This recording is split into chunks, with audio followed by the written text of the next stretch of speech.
Hello students, कक्षा 12 की जो राजनीति विज्ञान विषय है उसका एक समकालीन विश्व राजनीति जो पुस्तक है उसका एक अध्याय है जिसका नाम है अंतर्राष्ट्रीय संगठन। आज इस अध्याय के महत्वपूर्ण प्रश्न मैं बताऊंगा। साथ ही साथ इसकी जो पीडीएफ फाइल है उसका लिंक मैं डिस्क्रिप्शन बॉक्स में अगले 2 दिन के अंदर अंदर दे दूंगा आपको। चैनल को सब्सक्राइब नहीं किया तो सब्सक्राइब कर लीजिएगा। अन्य पाठों की भी अगर आपको महत्वपूर्ण प्रश्न चाहिए तो उसका लिंक भी डिस्क्रिप्शन बॉक्स में मैं अभी डाल दूँगा। तो आइए शुरू करते हैं एक एक करके सभी महत्वपूर्ण प्रश्न। पहला प्रश्न है, निम्नलिखित में से कौन सा तथ्य सुरक्षा परिषद में भारत की स्थायी सदस्यता के प्रस्ताव को ज़्यादा वजनदार बनाता है? तो वो है भारत की बढ़ती हुई ताकत और स्थिर राजनीतिक व्यवस्था, यानी भारत में लंबे समय से लोकतंत्रात्मक शासन प्रणाली है, तो ये इसका प्रमुख कारण हो सकता है। अगला प्रश्न है, परमाणु प्रौद्योगिकी के शांतिपूर्ण उपयोग और उसकी सुरक्षा से संबंध संयुक्त राष्ट्र संघ की एजेंसी कौन सी है? तो उससे संबंधित एजेंसी है संयुक्त राष्ट्र संघ निशस्त्रीकरण समिति। अगला प्रश्न है, विश्व व्यापार संगठन किस संगठन का उत्तराधिकारी है? यानी विश्व व्यापार संगठन का पहले क्या नाम था? तो इसका पहले नाम था general agreement on trade and tariff, तो इसको याद रखिएगा आप। अगला प्रश्न है, अच्छा इंपॉर्टेंट प्रश्न है कि संयुक्त राष्ट्र संघ का गठन मानवता को स्वर्ग पहुंचाने के लिए नहीं बल्कि नरक से बचाने के लिए हुआ। यह कथन किसने कहा है? यह कथन किसका है? तो यह है डैग हैमरशोल्ड का कथन। अगला प्रश्न है, संयुक्त राष्ट्र संघ की स्थापना कब हुई? मोस्ट इंपॉर्टेंट प्रश्न है, एबे सदैव वाले प्रश्नों में पूछा जा सकता है। 24 अक्टूबर 1945 को संयुक्त राष्ट्र संघ की स्थापना हुई। संयुक्त राष्ट्र संघ के कितने अंग हैं? 6 अंग हैं। इनके नाम भी हम बाद में देखेंगे। 1 नवंबर 1994 से कौन सा अंग स्थगित है? इन 6 में से एक अंग ऐसा है जो 1 नवंबर 1994 के बाद से अपना कार्य नहीं कर रहा है, वो है न्यासिता परिषद। अच्छा इंपॉर्टेंट प्रश्न है। अच्छा, इसके बाद में है, संयुक्त राष्ट्र संघ का मुख्यालय का प्रधान कहलाता है, तो वो है महासचिव। सचिवालय का मुख्यालय का महासचिव। संयुक्त राष्ट्र संघ के प्रथम महासचिव कौन थे? तो वो थे ट्राइगवली। अगर वर्तमान का पूछे जाए तो एंटोनियो गुटेरस। ये दोनों प्रश्न याद कर लेना, बहुत अच्छा प्रश्न है।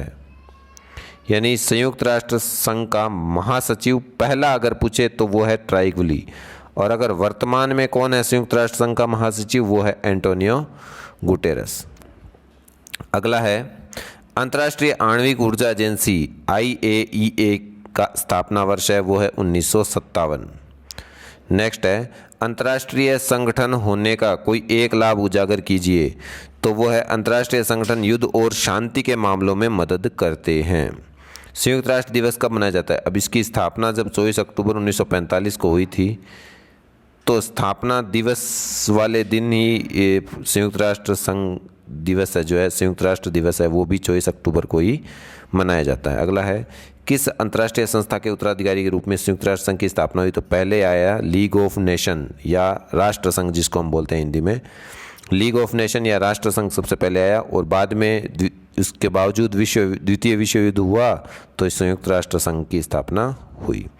UNO किस संगठन का संक्षिप्त नाम है? तो वो है संयुक्त राष्ट्र संघ, UNO, यूनाइटेड नेशंस ऑर्गेनाइजेशन जो है UNO संयुक्त राष्ट्र संघ। इसके प्रमुख अंग 6 अंग हैं, जिसमें न्यासिता परिषद है जो वर्तमान में एक तरह से स्थगित है, लेकिन इसको ख़त्म नहीं किया है पूर्ण रूप से। ये अपना कार्य नहीं कर रही है, लेकिन अगर इसकी ज़रूरत पड़ जाएगी तो ये कार्य करेगी, इसलिए इसको ख़त्म नहीं किया गया है, विघटित नहीं किया गया है। तो इसके जो 6 अंग हैं, महासभा, सुरक्षा परिषद, अंतर्राष्ट्रीय न्यायालय, सचिवालय, आर्थिक सामाजिक परिषद और न्यासिता परिषद। एक छोटा प्रश्न पूछ लेते हैं, अंतर्राष्ट्रीय न्यायालय का जो है मुख्यालय कहाँ है? हेग है, जो नीदरलैंड में है अंतर्राष्ट्रीय न्यायालय का मुख्यालय। अच्छा प्रश्न परीक्षा में पूछा भी जा सकता है। अगला प्रश्न है, संयुक्त राष्ट्र संघ की स्थापना के समय कुल कितने सदस्य थे? तो 51 सदस्य स्थापना के समय थे, और संयुक्त राष्ट्र संघ के 2011 के अनुसार 193 सदस्य हैं। इसका उद्देश्य क्या है? तो अंतर्राष्ट्रीय शांति और सुरक्षा स्थापित करना संयुक्त राष्ट्र संघ का प्रमुख उद्देश्य है, अंतर्राष्ट्रीय शांति और सुरक्षा स्थापित करना। अगला प्रश्न है, संयुक्त राष्ट्र सुरक्षा परिषद में स्थायी सदस्यों की संख्या कितनी है? सुरक्षा परिषद में देखो, स्थायी और अस्थायी सदस्य होते हैं। स्थायी सदस्यों की संख्या है 5, और अगर पूछा जाए अस्थायी सदस्यों की संख्या कितनी है, तो वो है 10। ठीक है, कुल 15 सदस्य हो गए।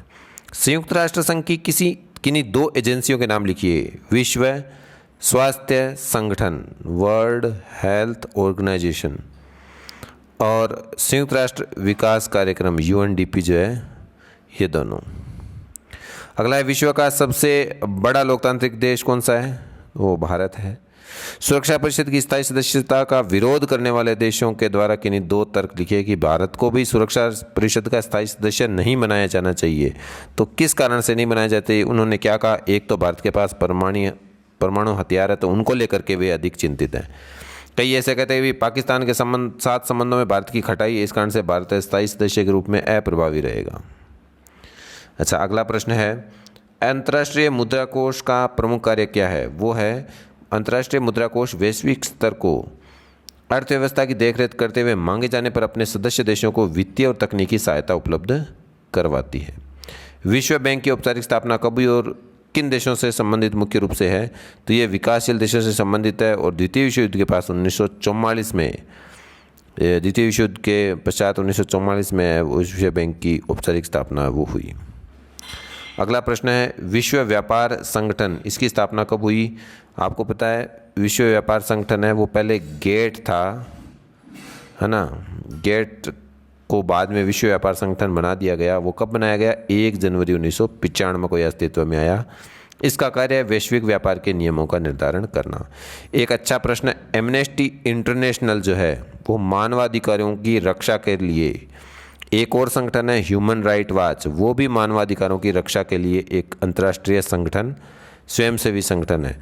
तो संयुक्त राज्य अमेरिका के सबसे बड़े अंतर्राष्ट्रीय मानवाधिकार संगठन का क्या नाम है? वो है ह्यूमन राइट वॉच। या ऐसे पूछ ले कि 2 मानवाधिकारों की रक्षा करने वाले संगठनों के नाम बताइए। वो एक तो एमनेस्टी इंटरनेशनल लिखेंगे, एक आप लिखेंगे ह्यूमन राइट वॉच, ये दोनों आप लिखेंगे उसमें, जो कि मानवाधिकारों की रक्षा करते हैं।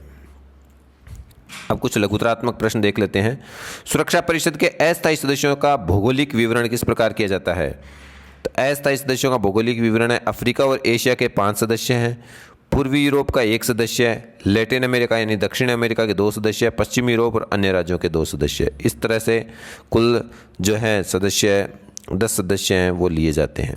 इसके बाद में वीटो क्या है? वीटो का मतलब होता है मैं मना करता हूँ। सुरक्षा परिषद का कोई स्थायी सदस्य यदि किसी महत्वपूर्ण प्रश्न पर असहमति प्रकट करता है, उसे अस्वीकृत कर देता है, तो इस अधिकार को हम कहते हैं वीटो, वीटो पावर। अगर एक भी देश मना कर दे तो वो काम नहीं हो पाएगा। अच्छा, अगला प्रश्न है, संयुक्त राष्ट्र सुरक्षा परिषद में स्थायी सदस्यता हेतु भारत की दावेदारी के समर्थन में 2 तर्क दीजिए कि भाई भारत को सुरक्षा परिषद का स्थायी सदस्य बनाया जाना चाहिए। तो इसमें पहला तर्क है, विश्व का सबसे बड़ा प्रजातांत्रिक यानी लोकतांत्रिक व्यवस्था या स्थिर राजनीतिक व्यवस्था भारत की है और भारत है सैनिक रूप से भी मजबूत है, आर्थिक दृष्टि से भी मजबूत राष्ट्र है और एक प्रौद्योगिकी दृष्टि से भी एक सशक्त राष्ट्र है। तो इसलिए भारत की दावेदारी स्थायी सदस्यता के रूप में सुरक्षा परिषद में बनती है। अगला प्रश्न है, ग्लोबल वार्मिंग की समस्या को स्पष्ट करें। वातावरण में ग्रीन हाउस गैसों की बढ़ने से तापमान में वृद्धि होती है और इससे समुद्र तल की ऊंचाई भी बढ़ने का खतरा है। इससे विश्व में समुद्र के किनारे के जो इलाके हैं उनमें पानी है ज़्यादा बढ़ जाएगा और जलमग्न हो जाएंगे। तो इस समस्या का सबसे प्रभावकारी समाधान है वो वैश्विक ताप वृद्धि को रोकना है। अच्छा, संयुक्त राष्ट्र संघ की 4 विशिष्ट एजेंसी हैं, ILO अंतर्राष्ट्रीय श्रम संगठन, विश्व स्वास्थ्य संगठन, खाद्य और कृषि संगठन, यूनेस्को जिसको हम कहते हैं संयुक्त राष्ट्र शैक्षिक वैज्ञानिक सांस्कृतिक संगठन। अच्छा, इसके बाद में है संयुक्त राष्ट्र संघ के कोई 3 सिद्धांत लिखिए। एक तो संयुक्त राष्ट्र संघ सदस्यों की संप्रभुता समानता पर आधारित है, एक सभी सदस्य ईमानदारी के साथ घोषणा पत्र के अंतर्गत जो निर्धारित दायित्व है उनका पालन करेंगे और शांत विवादों का निपटारा वो शांतिपूर्ण ढंग से सभी सदस्य करेंगे। नेक्स्ट है, संयुक्त राष्ट्र संघ के द्वितीय महासचिव कौन थे, उनके द्वारा किए गए कार्य। द्वितीय महासचिव के बारे में आपने सुना है डेग हैमरशोल्ड, जिसका एक कथन हमने पढ़ा था अभी कि यह स्वर्ग में ले जाने के लिए नहीं है, नरक से बचाने के लिए है। तो ये स्वीडन के थे, अर्थशास्त्री वकील थे। स्वेज नहर से जुड़े विवादों में जिन्होंने अपनी भूमिका निभाई थी वो ये थे। कांगो संकट से सुलझाना था तो भी इन्होंने सुलझाया, इस कारण से उन्हें नोबेल पुरस्कार भी मिला था। हालांकि सोवियत संघ और फ्रांस ने अफ्रीका में इनकी भूमिका की आलोचना भी की थी। अच्छा, इसके बाद में है संयुक्त राष्ट्र संघ के समक्ष कौन से 2 बुनियादी सुधारों का मसला है। एक तो इस संगठन की बनावट और इसकी प्रक्रिया में सुधार किया जाए, और एक न्यायाधिकार में आने वाले मुद्दों की समीक्षा की जाए। ये संयुक्त राष्ट्र संघ में कुछ सुधार होने चाहिए। तो एक तो संघ की बनावट और प्रक्रियाओं में सुधार, और एक न्यायाधिकार में आने वाले मुद्दों की समीक्षा। अच्छा, इसके बाद में है संयुक्त राष्ट्र संघ की स्थापना कब हुई और वर्तमान में कितने सदस्य हैं। तो इसकी स्थापना हुई 24 अक्टूबर 1945 को। इसका मुख्यालय कहाँ है? तो मुख्यालय अमेरिका में है, और इसमें लगभग 193 देश 2011 की जनगणना के 2011 में लगभग 193 देश थे।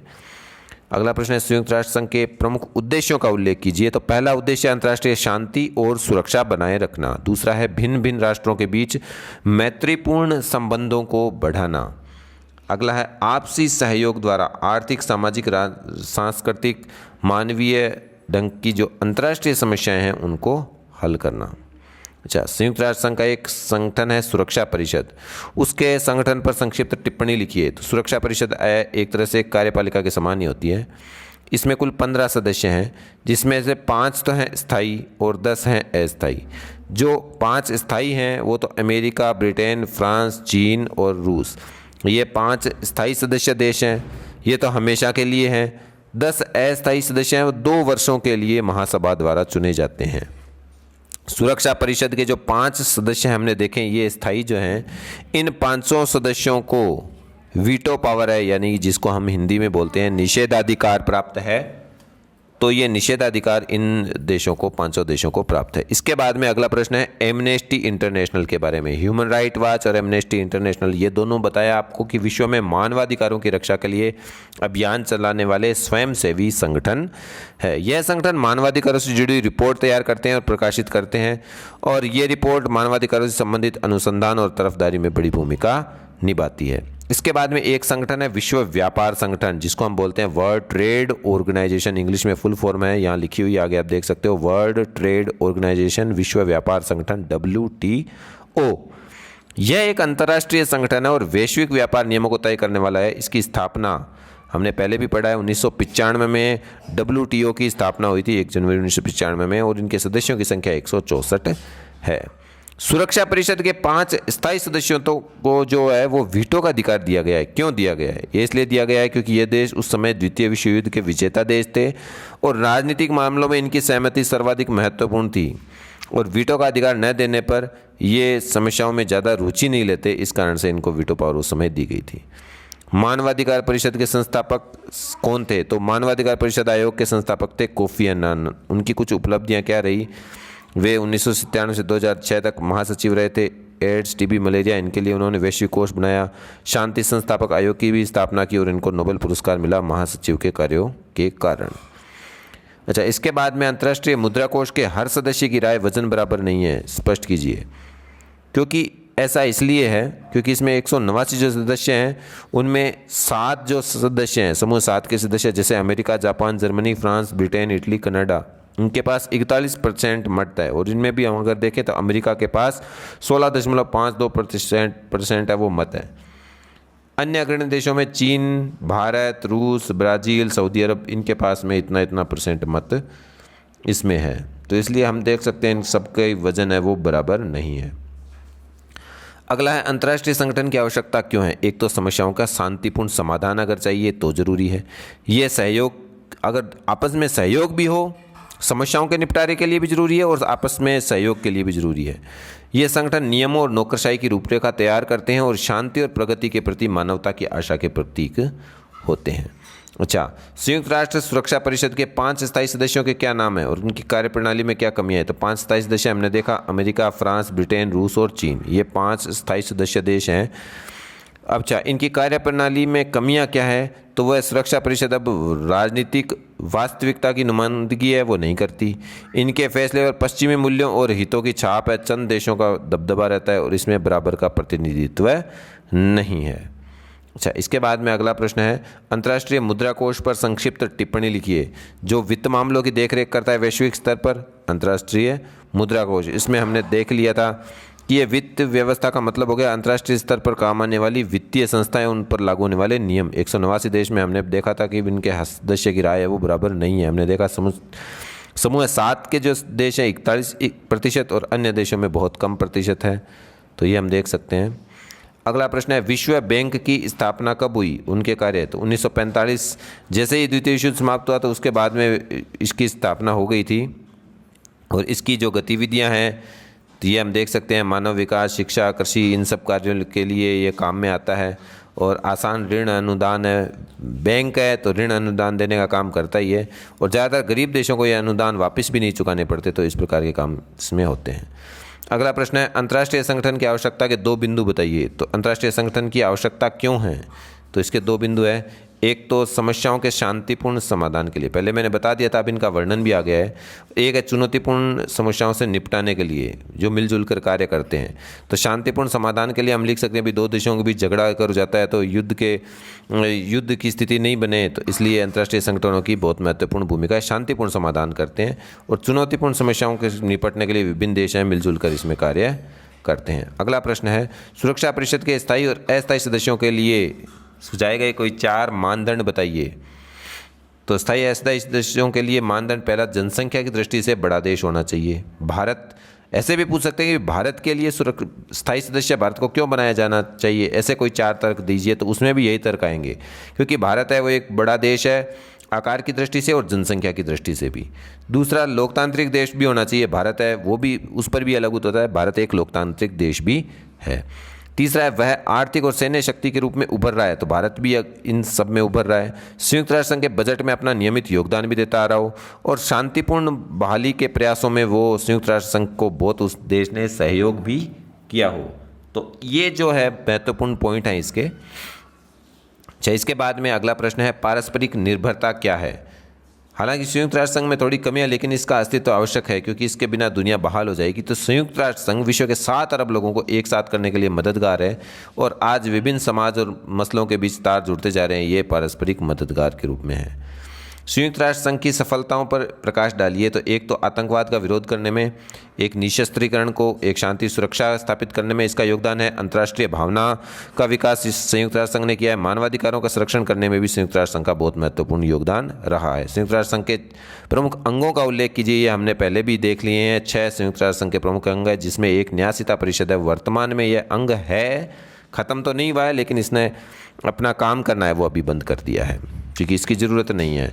अगला, भारत ने संयुक्त राष्ट्र संघ के ढांचे में बदलाव के मसले पर किन किन आधारों पर समर्थन दिया है। एक तो परिवर्तित विश्व में भूमिका, एक सहयोग और विकास, सुरक्षा परिषद की संरचना, विकासशील देशों का महत्व और सुरक्षा परिषद में सदस्यों की संख्या, ये प्रमुख है। अगला प्रश्न है सुरक्षा परिषद के क्या क्या कार्य। आपने देखा कि सुरक्षा परिषद में 15 सदस्य होते हैं, जिसमें 5 स्थायी और 10 अस्थायी। उन देशों का नाम भी हमने बता दिया, 5 स्थायी कौन से हैं और 10 अस्थायी कौन से हैं। तो इन सदस्यों में जो स्थायी सदस्य है वो वीटो प्रश्न पर अपनी असहमति यानी कि अस्वीकृत उसे कर सकता है, ये उसके पास में पावर है। अच्छा, अगला प्रश्न है द्वितीय विश्व युद्ध काल में संयुक्त राष्ट्र संघ के विकास के क्रम को दर्शाइए। तो अटलांटिक चार्ट, ये अच्छा प्रश्न है, इसमें मिलान वाले प्रश्न पूछे जा सकते हैं। खंड ए को ब से मिलाइए। तो अटलांटिक चार्ट कब आया? तो 1941 में। उसके बाद में है संयुक्त राष्ट्र घोषणा पत्र 1942 में, याल्टा सम्मेलन 1945 में, सैन फ्रांसिस्को अप्रैल में 1945 में, और संयुक्त राष्ट्र संघ के चार्टर पर हस्ताक्षर है वो 1945 में। तो ये एक क्रम है। अच्छा, अगला है संयुक्त राष्ट्र संघ की स्थापना कैसे हो गई। तो 24 अक्टूबर 1945 को इसकी स्थापना हुई और राष्ट्र संघ का अस्तित्व समाप्त करके। और भारत जो है वो कब सम्मिलित हुआ, ये भी अच्छा प्रश्न है, इसको भी याद कर लीजिएगा। भारत ने 30 अक्टूबर 1945 में है वो संयुक्त राष्ट्र संघ में भारत शामिल हुआ है, यानी 24 अक्टूबर 1945 को तो स्थापना हुई है और उसके 5-6 दिन बाद में भारत 30 अक्टूबर 1945 को भारत है वो इसमें शामिल हो गया। 2011 में इनकी संख्या 193 है। इनके उद्देश्य हैं अंतर्राष्ट्रीय झगड़ों को रोकना और शांति स्थापित करना। पहला उद्देश्य है राष्ट्रों के मध्य सहयोग स्थापित करना और सामाजिक आर्थिक विकास की संभावनाओं को बढ़ाने के लिए विभिन्न देशों के बीच में विभिन्न देशों को साथ लाना, मानवाधिकारों की रक्षा करना। इस तरह के बहुत महत्वपूर्ण पॉइंट हो सकते हैं। धन्यवाद।